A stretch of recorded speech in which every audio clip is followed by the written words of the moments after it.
దాన్ని ఎలా క్రియేట్ చేశారు and what's behind the architecture of the Dhyanalinga and what's behind the Dhyanalinga? As the name suggests, it's Dhyanalinga. It's created for meditative purposes, not for worship, not for ritual, but for meditation. It is not that you meditate upon it, it's not that. It's not that kind of a thing. It is just that if you are just in its sphere, it will make you meditative. Because meditation is not an act, meditation is a certain quality. So Dhyanalinga exudes that quality of meditation in such a powerful way. Even a person who knows nothing about meditation will naturally become meditative. So, if you ask me, it is a powerful tool to make human consciousness meditative. So this was my Guru's dream, and I lived in such a way that for almost 25 years of my life, I lived with a single point agenda. There's only one agenda in my mind, to make that happen. And it took over 18 years of preparation and another 3.5 years of actually making it happen. And today it is standing there. The true value of it, the power of it, it will take much more time for people to realize what it really is, because it's a storehouse of knowing. Or in other words, Dhyanalinga gives people a rare privilege of being able to do sadhana in the presence of a live Guru. Now I'm here, how many people get to actually do sadhana in my presence is very little. Here and there in snatches, but not continuously. But Dhyanalinga gives you that opportunity. If you stay there for a week or 10 days or a month and do sadhana, you are actually doing sadhana in the presence of a live Guru. In every way, it is a living, the highest level of human being living there, without the disadvantages of a physical body. Energy-wise, it is the peak human being sitting there. It's Adi Yogi himself sitting there, that's how it is. What is consecration? Pratishtha ante enti and consecration importance enti? Consecration means if you make mud into food, we call this agriculture. If you make food into flesh and bone, we call this digestion. So consecration is similar process of transformation. If you make stone into divine, gross into the subtlest possible dimension, that's called as consecration. A lot of multinational companies, chala pedda corporate houses, me advise help, they seek your advice and help to develop their employees. So, ఏ రకంగా benefit పొందడానికి వాళ్ళు మీ దగ్గరికి వస్తారు? Unfortunately, the press covers only the corporate activity, not the rural activity. 70% of our work is in rural India. For me, the work is with human beings, wherever they are. We're doing lots of programs for police people, we're doing a lot of programs for the prisoners, we're doing programs for politicians, for corporates, for rural masses, ordinary people in the world, all kinds of people. Because for me, my work is with human beings, I don't care where they are. మాకు ఈషా విద్య గురించి, సంస్కృతి గురించి కొంచెం చెప్పగలరా? 3 types of education systems we are running right now. One is Isha Vidya, which is rural education, which is regular, state board system, but delivered with a certain sensitivity. Emphasis being on English language, science and mathematics. It is normal education like any other state board school, but delivered in a different way, which is making all the difference. The next dimension of education we are doing is called Isha Home School, which is a unique form of education, which is run in a certain way. The basic mode of the school is 20 children and a couple, a dedicated couple, will enter a home. The home is a school by itself. All the school facility is inside a large household. Children live in this house along with this couple. Next 10 years, this couple take care of them. Everything happens, the school happens inside the house. Only for labs, library and sports, they go out. Otherwise, the home itself is a school. Like this, we have about 16 homes right now, and the number of houses are being built more. So this is a home school. This school, the teacher-student ratio is, for every 4 students, there is 1 adult teacher.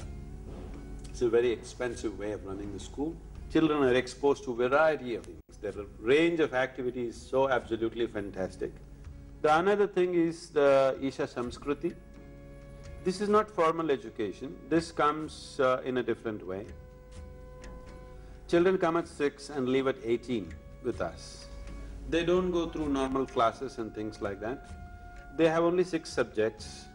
They learn English language, Sanskrit language, yoga, classical music, Carnatic music, classical dance and Kalaripaitu for first 4 years. After that, they'll drop 2 subjects that they don't want to continue with. They'll continue with 4 for next 2 years. In these 2 years, they make their choices and they'll drop 2 more and they'll keep only 2. So let's say they keep music and dance or English and Sanskrit or something like this. Other basic things will be there. There are workshops to educate them about mathematics, arithmetics, banking, practical things that they need to know about their life, geography, history, these kind of things.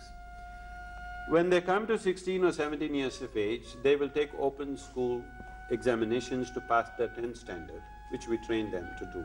It is designed to help his body to grow to its fullest level, a nominal amount of physical activity and a lot of mental activity, variety of mental activity which helps him to grow his mind, to make mental and physical capabilities reach their peak without loading him with information.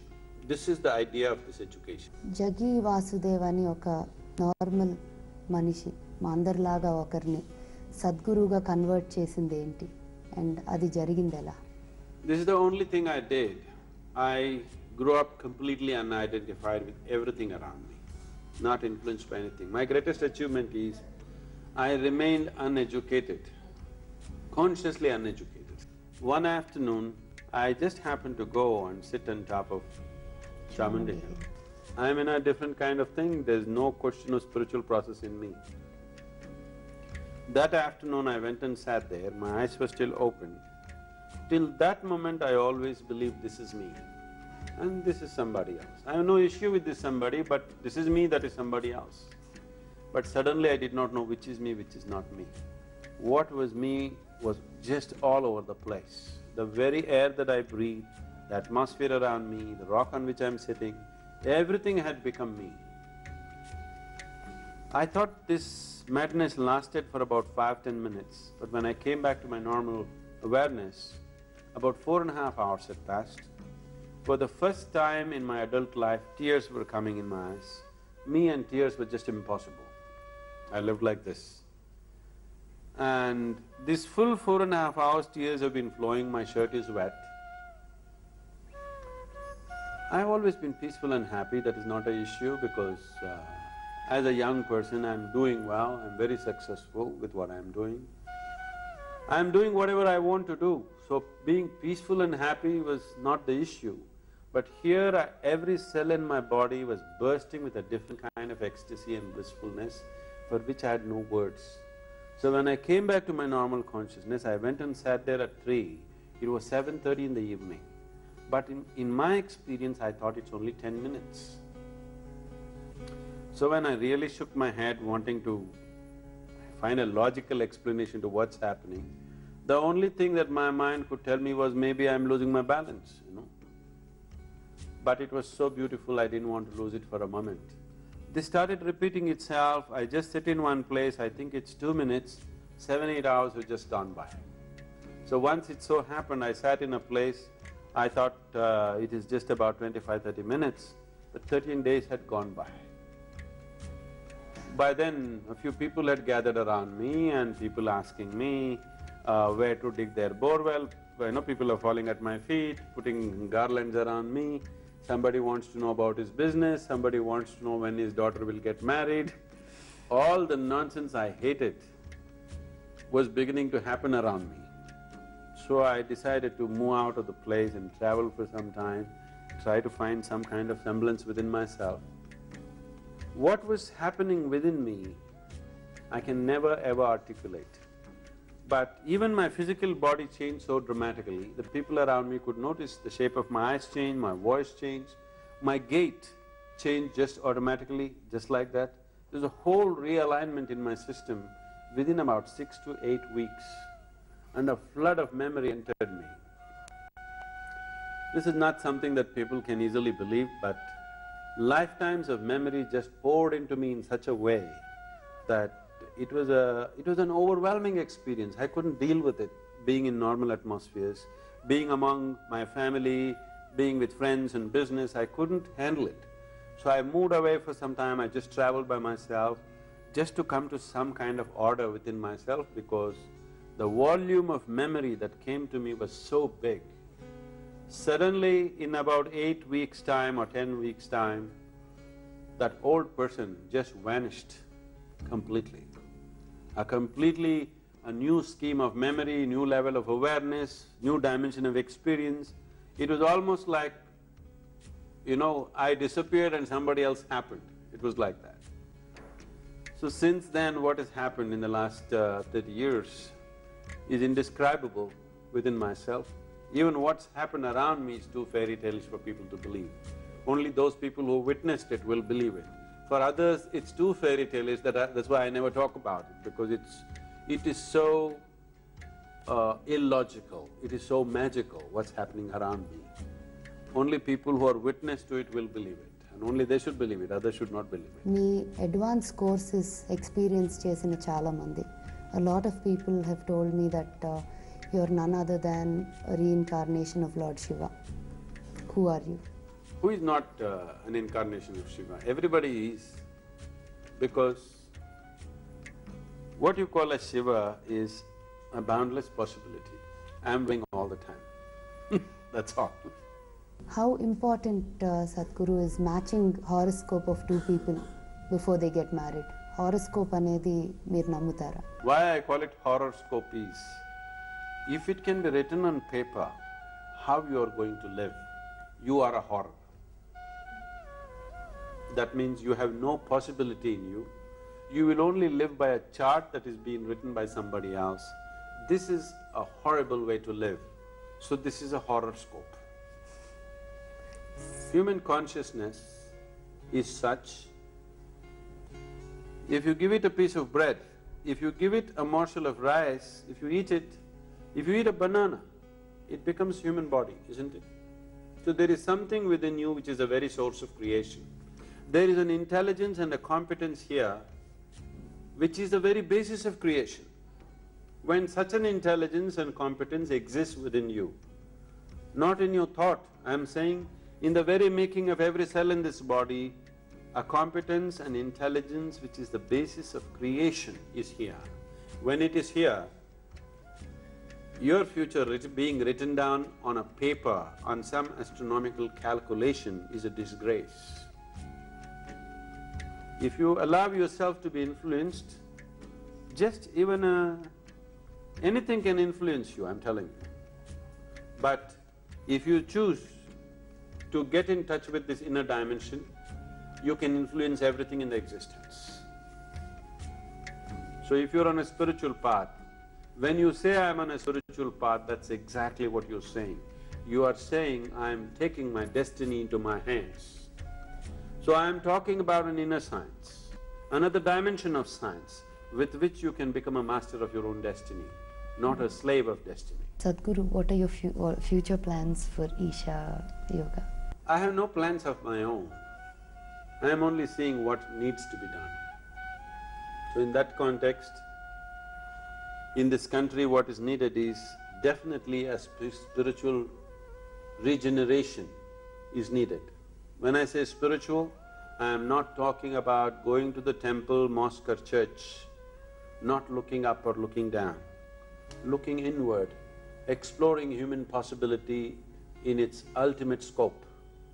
This must happen to the country because this has been the strength of this nation for thousands of years. The next thing is, once they are well nourished, the next thing is education, empowering them with skills which need to happen. So we are working on the educational level. Whatever needs to happen in the country, we have to protect our land and ecology. So we're doing the project Green Hands. So these are not my plans. These are urgent needs for the nation. According to you, an ideal man lives 160 years. Who's an ideal man? I did not say an ideal man. I said in ideal conditions. So I said in ideal conditions. Ideal conditions means it includes right kind of food, nourishment, right kind of ecological atmosphere, right kind of work conditions, right kind of practices. If all these things are maintained, one can live up to 160 years. It is possibility, because a few have lived. Sadhguru, it was wonderful spending this time with you and talking to you, and it was a great experience for me, and thank you so much.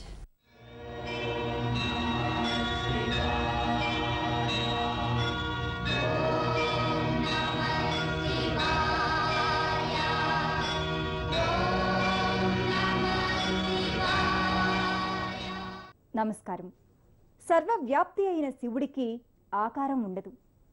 రూపం లేని స్థితి నుంచి సాంబమూర్తిగా దర్శనమిచ్చే ఆ రూపమే శివలింగం. తనంతట తానుగా అవతరించింది స్వయంభువు. అలా కొన్ని వేల సంవత్సరాల నుంచి స్వయంభువు లింగంగా ఆరాధింపబడుతూ శివుని నివాస స్థలంగా ఖ్యాతికెక్కిన మహామహిమాన్విత క్షేత్రం కైలాస పర్వతం. ఇవాల్టి తీర్థయాత్ర కార్యక్రమంలో కైలాస మానస సరోవర యాత్ర విశేషాలను వీక్షించి తరిద్దాం రండి.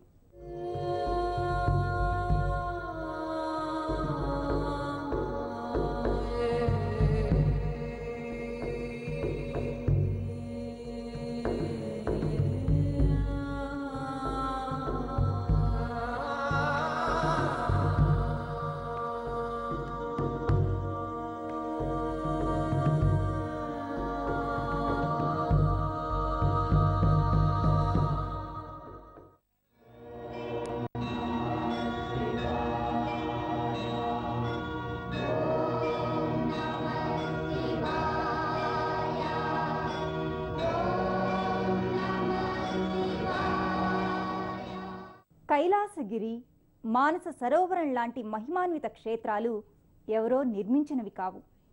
సృష్ట్యాది నుంచి స్వయం సిద్ధంగా ఉన్నవి. ఇక్కడి నుంచే సృష్టి మొదలైంది.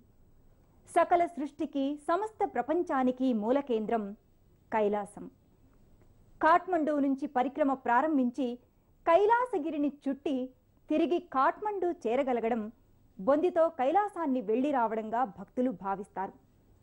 అలాంటి అద్భుత కైలాస మానస సరోవర యాత్రను ప్రపంచ ప్రసిద్ధిగాంచిన ఆధ్యాత్మిక గురువు సద్గురు జగ్గి వాసుదేవ్ నేతృత్వంలో ఇటీవల జరిగింది. ఆద్యంతము ఆధ్యాత్మికానురక్తిని ప్రోది చేసే కైలాస మానస సరోవర యాత్ర విశేషాలను చూద్దాం.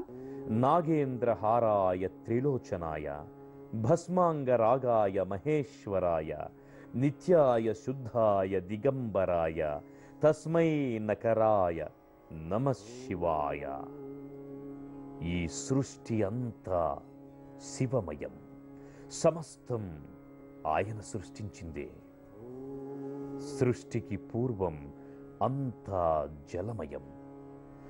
ఆ జలం నుంచి ఉత్పన్నమైన తేజమే పరబ్రహ్మాకృతి దాల్చింది. ఆయనే లింగరూపాన్ని ధరించిన శివుడు.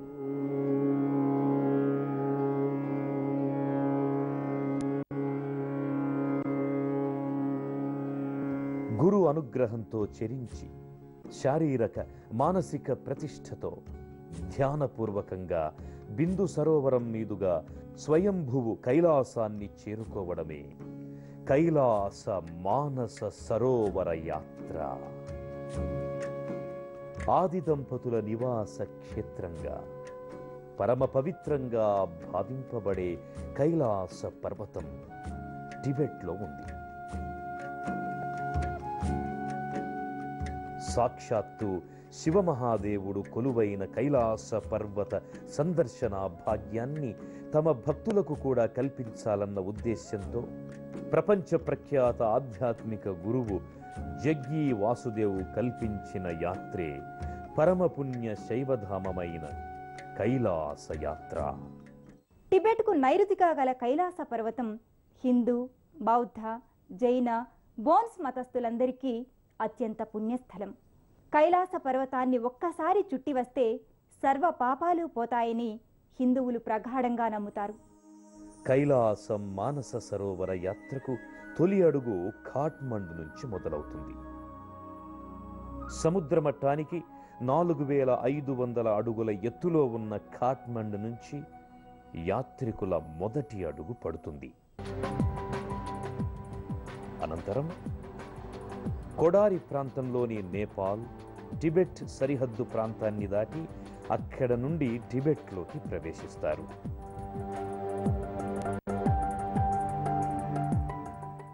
టిబెట్లో ఝాంగ్ము, సాగా, పరియాంగ్ తదితర సుందర క్షేత్రాలు దాటిన తరువాత జీవన సాఫల్య భాగ్యమైన మానస సరోవరాన్ని భక్తులు చేరుకుంటారు. శివ శంభో శంభో శివ శంభో శంభో శివ శంభో శివ శంభో శంభో శివ శంభో శంభో శివ శంభో శంభో శివ శంభో.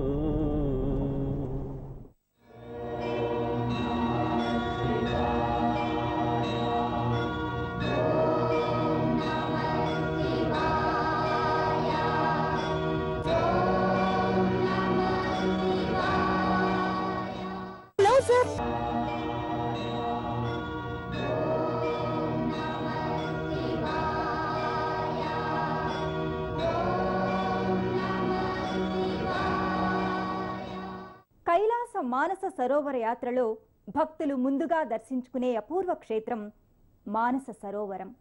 మహిమాన్విత మానస సరోవర క్షేత్రం అద్భుతాలకు నిలయం, ప్రకృతి అందాలకు నెలవు.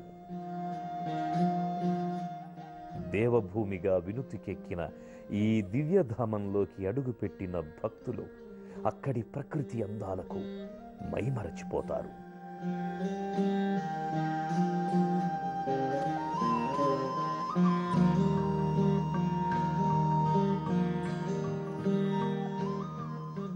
సకల పాపహరణమైన పవిత్ర సరస్సిది.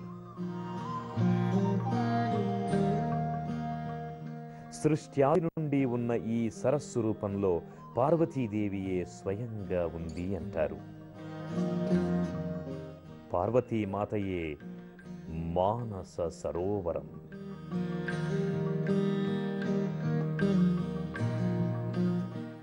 బ్రహ్మ తన మనస్సు నుంచి ఈ సరోవరాన్ని సృష్టించినందువల్ల దీనికి బ్రహ్మమానస సరోవరం అనే వ్యావహారిక నామం కూడా ఉంది.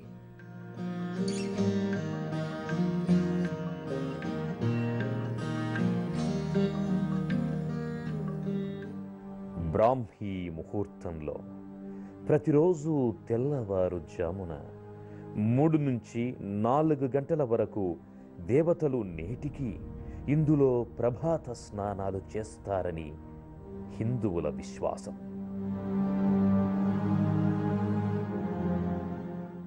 మానస సరోవర పవిత్ర జలాల్లో మునిగిన, తల తడిసిన కలిగే ఆధ్యాత్మిక వికాసం అనూహ్యమైనది.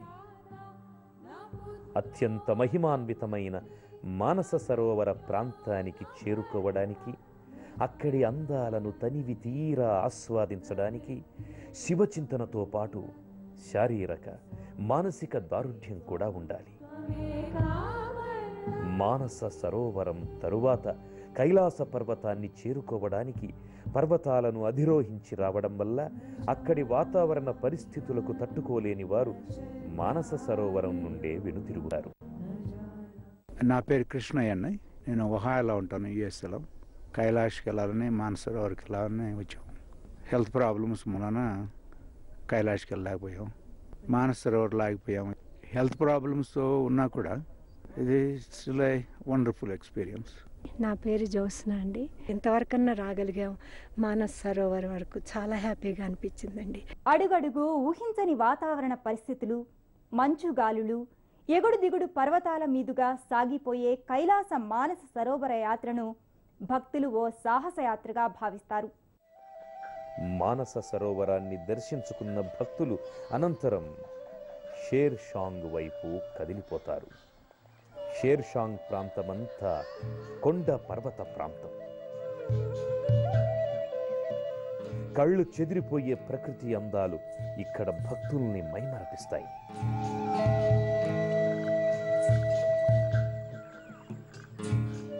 చుట్టూ విశాలంగా పరుచుకున్న పర్వత సముదాయం, ఇంకో పక్క ఓ వింత శబ్దం చేసుకుంటూ ప్రవహిస్తున్న బ్రహ్మపుత్ర నది. భక్తుల కోలాహలం తదితరాలు ఓ మనోహర ఆధ్యాత్మిక ప్రపంచాన్ని గుర్తు చేస్తాయి. షేర్ షాంగ్కి వచ్చిన భక్తులు ఇక్కడి నుండే కైలాస పరిక్రమ మొదలు పెడతారు.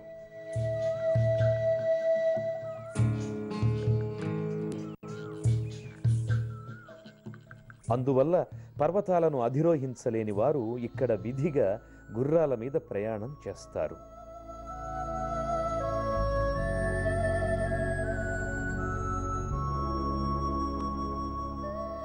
పరిక్రమను నడక ద్వారా సాగించేవారు మాత్రం హర హర మహాదేవ శంభో శంకర సాంబశివ అంటూ నడకను కొనసాగిస్తారు.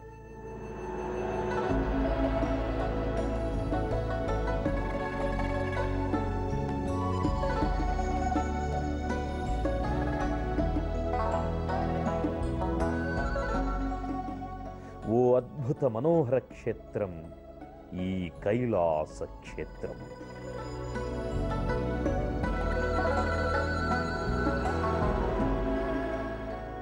సాక్షాత్తు మహాదేవుడే ఈ పర్వతాన్ని తన నివాసాన్ని చేసుకోవడానికి ఇదే కారణంగా తోస్తుంది. జేగురు వర్ణపు కొండలు, ఆ కొండలు రకరకాల భంగిమల్లో ధ్యానముద్రలో ఉన్న యోగుల్లా శివగణాల్లా అస్పష్టంగా కనిపిస్తుంటాయి.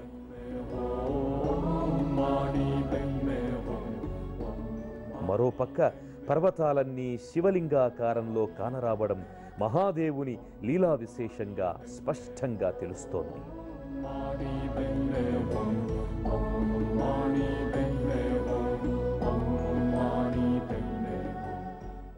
నీలి ఆకాశపు స్వచ్ఛమైన మేఘాలు, మంచు పర్వత సానువులు, కొండలపై నుంచి ఉరికే జలపాతాలు, హిమాలయాల అత్యున్నత అద్భుత సౌందర్యం వర్ణనాతీతం.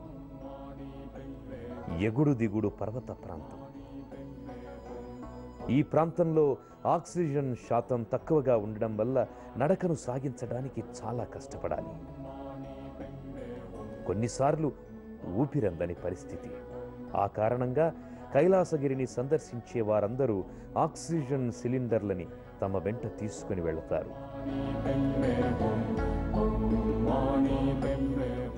9 కిలోమీటర్లు కొండ ప్రాంతాన్ని నడక ద్వారా చేరుకోవడానికి సుమారు 6 నుంచి 8 గంటల సమయం పడుతుంది.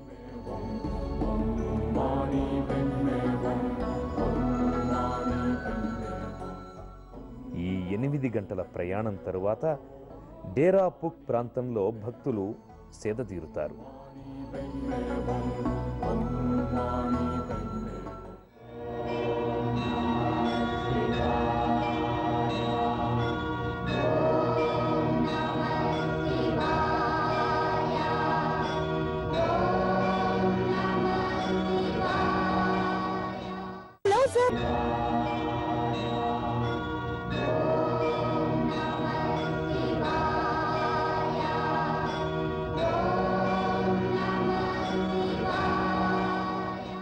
సాక్షాత్తు మహాదేవుడు తన పరివార గణంతో సహా కొలువైన మహామహిమాన్విత ధామం కైలాసగిరి.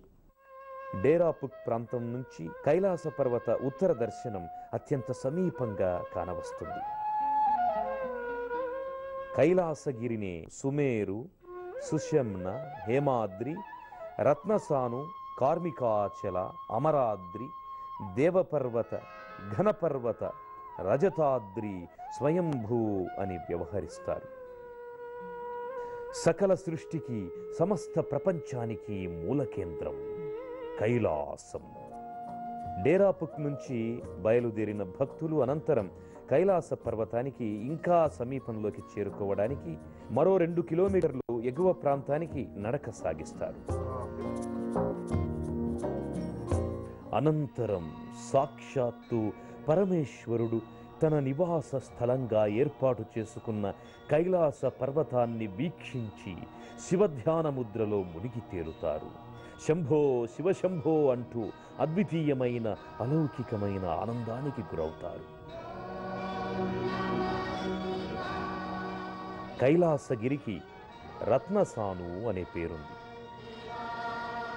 తూర్పున స్ఫటికం, పడమర కెంపు, దక్షిణాన ఇంద్రనీలం, ఉత్తరాన బంగారం ఉంటాయి.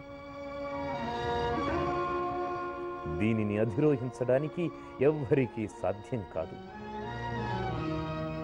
ఇతర పర్వతాలన్నీ జేగురు వర్ణంలో ఉంటే కైలాస పర్వతం మాత్రం మంచుతో దర్శనమిస్తుంది. ఈ పర్వతం మీద కొన్ని అస్పష్టమైన ఆకారాలు భక్తులకు దర్శనమిస్తాయి. అవి మనిషిలో అంతర్గతంగా దాగి ఉన్న గుణాలకి ప్రతీకగా చెబుతారు.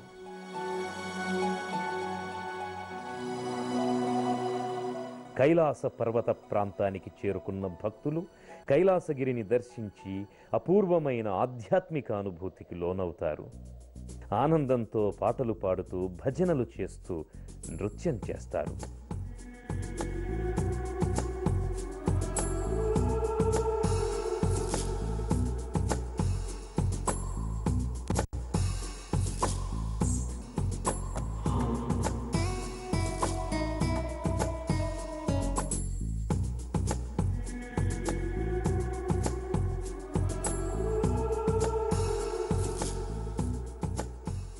ఈ తంతు పూర్తయిన తరువాత సద్గురు జగ్గి వాసుదేవ్ ఆశీర్వచనాల కార్యక్రమం ప్రారంభమవుతుంది.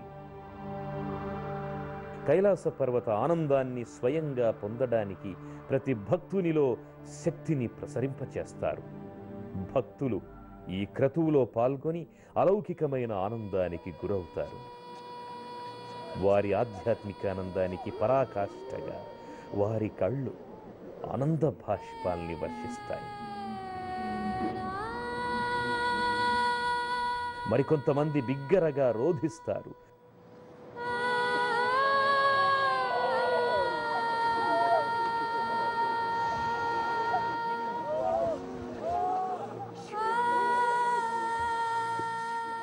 సాక్షాత్తు కైలాసనాథుణ్ణి దర్శించామన్న సంతృప్తి వారి ముఖాల్లో ద్యోతకమవుతుంది.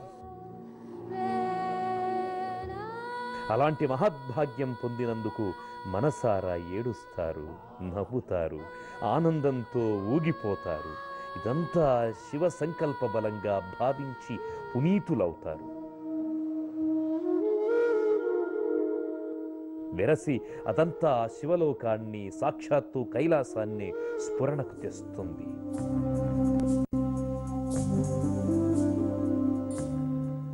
అలాగే మొత్తం పరిక్రమ చేయదలుచుకున్న భక్తులు 52 కిలోమీటర్లు నడక సాగించాల్సి ఉంటుంది.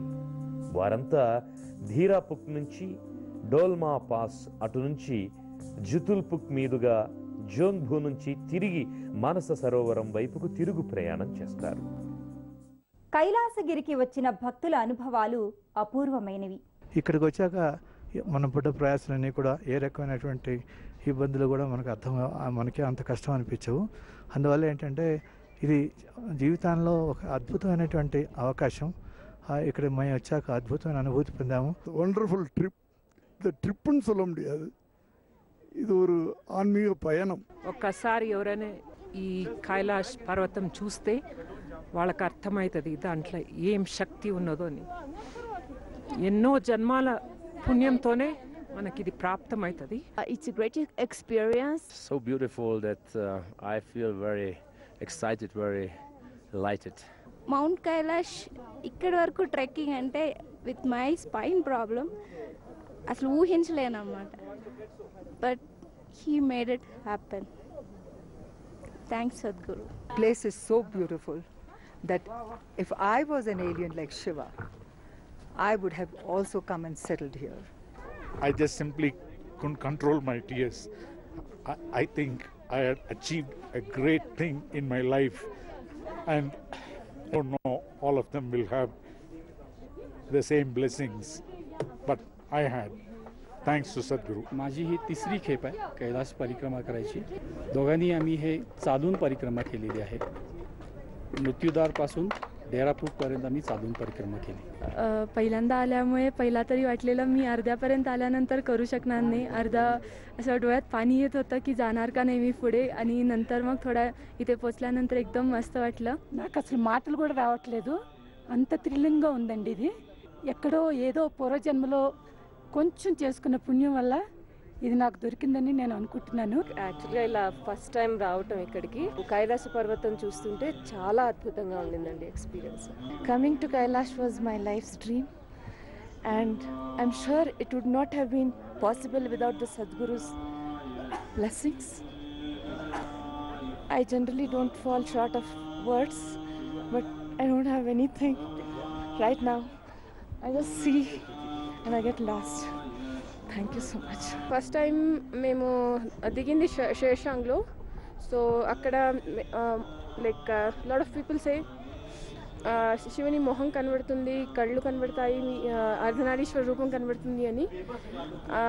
I could see that and as soon as I saw that, I just got tears into my eyes.